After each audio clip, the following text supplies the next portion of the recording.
2006 থেকে 2025 19 বছরের দীর্ঘ ক্যারিয়ার। এই সময়ে ক্রিকেটারদের মধ্যে খেলে যাওয়া ক্রিকেটারদের মধ্যে মুশফিক এমন সময় রিটায়ারমেন্টের ঘোষণা দিলেন যখন তার 274 ম্যাচ, সেটার উপরে আছেন মাত্র একজন ক্রিকেটার এই মুহূর্তে যারা এখনো খেলছেন, তিনি হচ্ছেন বিরাট কোহলি। রোহিত শর্মাও মুশফিকের নিচে।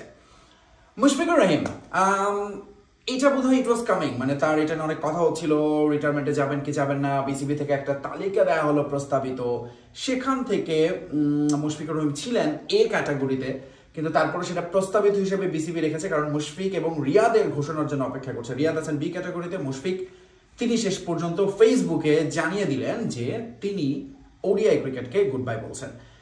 মুশফিক ফেসবুকে যে কথাগুলো লিখেছেন তার মধ্যে একটা কথা, মানে সেই কথা সম্পর্কে মানে দ্বিমত হওয়ার মতো লোক কেউ নেই, এবং মুশফিকের যারা চরম হেটার, আমি জানি যে মুশফিককে অনেক ট্রল হয়, মুশফিককে অনেক সমালোচনা আমি নিজেও করেছি, মুশফিককে পছন্দ করেন না, জাতীয় দলে দেখতে চান না, বাট স্টিল মুশফিকের যে কথাটা লিখেছেন সেটা হচ্ছে তিনি একদম সরল স্বীকারোক্তি দিয়েছেন যে আমাদের বৈশ্বিক বিচারে হয়তো আমাদের অর্জন খুব সীমিত, বাট আমি মুশফিক যখনই দেশের হয়ে মাঠে নেমেছি তখন আমি আসলে শতভাগেরও মোর দ্যান 100% আমি দিয়েছি আমার ডেডিকেশন এবং সেটা অনেস্টির সঙ্গে, এবং এই কথাটার সঙ্গে এই ব্যাপারে দ্বিমত হওয়ার কোনো কারণই নেই। মুশফিকুর রহিম এমন একজন ক্রিকেটার যার ওই কথাটা নিয়ে হয়তো অনেক ব্যঙ্গ হয়েছে যে তিনি ভোরবেলা যান, সবার আগে যান ট্রেনিংয়ে, বাট সেটাও একটা এক্সাম্পল বাংলাদেশের পার্সপেক্টিভে। মুশফিকুর রহিমের ক্যারিয়ারের গড় 40-এর নিচে, সেঞ্চুরির সংখ্যা মাত্র 9টা, 19 বছরে 274টা ম্যাচে খুব সাদামাটা মনে হতে পারে, সেটাও বৈশ্বিক বিচারে। এবার আপনি শুধু বাংলাদেশের কনটেক্সটে চিন্তা করেন, Mushfiq is one of our greatest ODI batsman, এটা নিয়ে কোনো ডাউট নেই। মুশফিকুর রহিম এমন একটা সময় তিনি বিদায় বলছেন, এই মুশফিকুর রহিমের কে নিয়ে আসলে আমার অনেকগুলো কথা মাথায় বলার আছে, তার মধ্যে আমি শুধু 3-4টা পয়েন্ট মেনশন করবো। নাম্বার 1, মুশফিকুর রহিমের কিপিং নিয়ে তো অনেক সমালোচনা হয়, রাইট? কিপিং নিয়ে তার পুরো ক্যারিয়ার জুড়েই কিপিং নিয়ে কথা হয়েছে, বিশেষ করে একটা সময় যখন তাকে টেস্ট থেকে কিপিংয়ে সরিয়ে দেওয়া হলো, T20 থেকে তিনি রিটায়ারমেন্টে গেলেন, ওডিআইতে কিপিং মাঝখানে কিছুদিন করেননি, বাট একটা জিনিস আমরা ভুলে যাই প্রায়, মোস্ট ডিসমিসালের যে রেকর্ড সেই তালিকায় মুশফিক কিন্তু টপ 5, বিশ্বের টপ 5 ক্রিকেটারদের একজন, এবং এখনকার সময় খেলে যাওয়া কোনো কিপার মুশফিকের ধারে কাছেও নেই। তার উপরের নামগুলো প্রথম 4টা অবধারিতভাবে সেখানে সাঙ্গাকারা, বাউচার, গিলক্রিস্ট তারা আছেন, এই তালিকায় কিন্তু মুশফিকুর রহিম আছেন, মহেন্দ্র সিং ধোনি আরেকজন। এই 4 ক্রিকেটারের পরে মুশফিকুর রহিমের নাম, যার মোস্ট ডিসমিসাল ইন ওডিআই। আরো রেকর্ড আছে মুশফিকের আসলে অসংখ্য। আমরা কোন মুশফিককে মনে রাখবো? মুশফিকের যদি আমি 19 বছরের ক্যারিয়ারটা আপনি দেখেন, মুশফিকের কিন্তু কখনোই আপনি বলতে পারবেন না তিনি খুব খারাপ সময় কাটিয়েছেন। মুশফিককে একটা সময় বলা হচ্ছিল রান মেশিন, দলের ইঞ্জিন, ছোট ম্যাগনেট, নানান কিছু বলা হচ্ছিল, লিটল ম্যান। মুশফিকুর রহিম আসলে সেটার যথাযোগ্য সম্মানটা তিনি আদায় করে নিয়েছেন তার পারফরমেন্স দিয়ে, তার ডেডিকেশন দিয়ে। এবং মুশফিককে নিয়ে যে আমি আজকে এত ভালো ভালো কথা বলছি, এটা কিন্তু আসলে আমি না, তার পরিসংখ্যানগুলো বলছে। কিরকম পরিসংখ্যান দেখেন, মুশফিকুর রহিম হচ্ছেন একটা সিঙ্গেল ভেন্যুতে 5000 রান করার কৃতিত্ব পৃথিবীর আর কারো নেই। মিরপুরে মুশফিকের মানে এতটাই মুশফিকের ডমিনেট করেছেন, টেস্ট, ওয়ানডে, T20 মিলিয়ে 5000 রান, যা তাকে এটা একটা বিশ্ব রেকর্ড। আবার শুধু ওডিআইতে তামিম ইকবালের পরেই আছেন মুশফিকুর রহিম।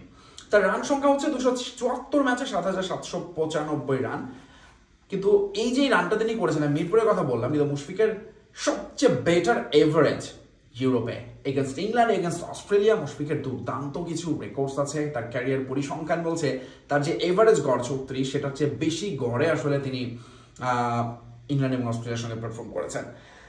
সো মুশফিকুর রহিমের আরেকটা পয়েন্ট নিয়ে কথা বলি, সেটা হচ্ছে মুশফিকের এই যে পরিসংখ্যান আমি বলছি, তার 9টা সেঞ্চুরি, তার রান গড়টা সাদামাটা।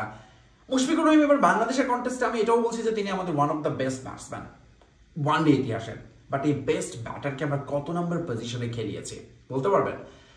মুশফিক মোট 274 ম্যাচের মধ্যে অর্ধেকেরও কম ম্যাচ খেলেছেন 4 নম্বর পজিশনে, এরপর সবচেয়ে বেশি তিনি ব্যাট করেছেন 6 নম্বর পজিশনে, এবং ইনফ্যাক্ট তিনি 1 থেকে 9 পর্যন্তই সবগুলো পজিশনেই ব্যাট করেছেন। অথচ আপনার বেস্ট ব্যাটারকে আপনি 4 নম্বরে রেগুলার খেলাতে পারেননি, যেটা হলে হয়তো মুশফিকের ক্যারিয়ার আরেকটু সমৃদ্ধ হতো, এটা আমি বিশ্বাস করি, এবং সেটা উচিত ছিল। কিন্তু বাংলাদেশের কনটেক্সটে মুশফিকের মতো ব্যাটারের আমি বলবো অপচয় করেছি। ইনফ্যাক্ট মাহমুদুল্লাহ রিয়াদের হয়তো তিনিও রিটায়ারমেন্টের ঘোষণা দেবেন খুব শীঘ্রই, কিন্তু আজকে শুধু মুশফিককে নিয়ে কথা হোক।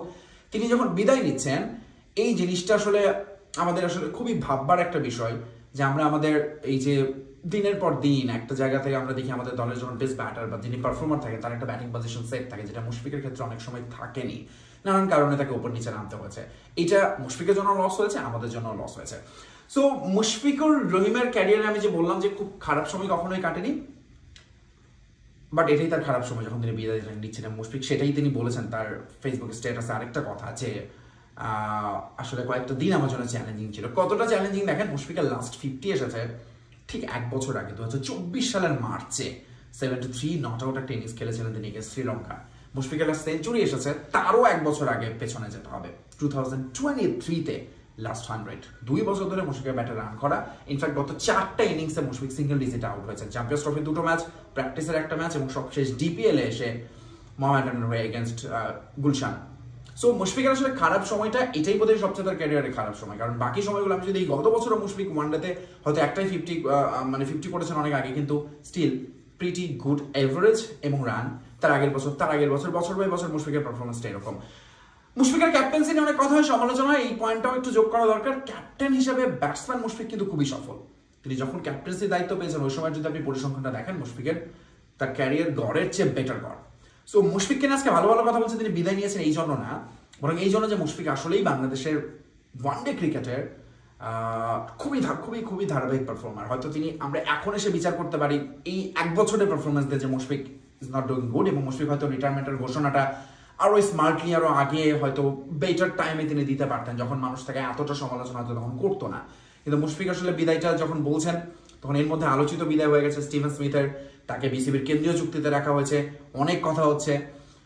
এই সময় মুশফিক বিদায় বলছেন যেন মনে হচ্ছে একরকম চাপে পড়ে বাধ্য হয়ে তিনি বিদায়টা বলছেন, এরকম একটা ভাইব কিন্তু ক্রিয়েট হয়েছে। অথচ তিনি যদি চ্যাম্পিয়ন্স ট্রফিতে বাংলাদেশ বাদ হওয়ার পরপরই এই ঘোষণাটা দিতেন এবং স্টিভেন স্মিথের মতো বলতেন যে যেহেতু এখন মুশফিক নেই মানে নুরুল হাসান সোহানের জন্য দরজা খোলা, লিটন দাস নিয়মিত কিপিং করতে পারবেন, পারফর্ম করলে এনামুল বিজয়ের রাস্তা খুলতে পারে অ্যাজ এ কিপার।